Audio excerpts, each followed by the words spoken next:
আমাদের সত্যি এটা সোনার বাংলা, এটা সত্যি সত্যি সোনার বাংলা।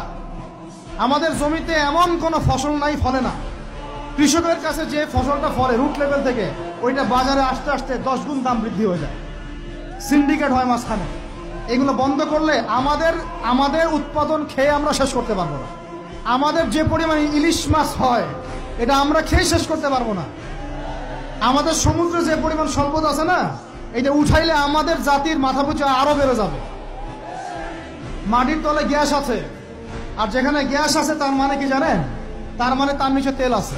আজকার কালো বন তেল পাওয়া যাবে, আর তেল পাওয়া গেলেই দেখবেন আমেরিকা এসে আঁকড়ে কাটছে। ওদের কাজই এটা। তখন বলবে যে, তখন যেই সরকারে থাকুক বলবে সরকার ভালো না, ওখানে গণতন্ত্র কায়েম করতে হবে, আমাদেরকে চাইতে হবে। উদ্দেশ্য কিন্তু সরকার না, উদ্দেশ্য কি? তেল। এটাই তেল চোর, সারা বিশ্বের তেল চোরেরা। আর এই তেল নিয়ে নিয়ে নিয়ে নিয়ে কি করেছে জানেন না আপনারা? এগুলো বলতে গেলে অনেক কথা। নিজের দেশের নিচে বাংকার তৈরি করছে। বাংকারে কত গ্যালন গ্যালন তেল যে রিজার্ভ করা আছে আপনি জানেন না। আমি বলতে চাচ্ছিলাম, অর্থনীতি এত সমৃদ্ধ করতে হবে যাতে করে আমরা ওদের কাছে হাত পাততে না।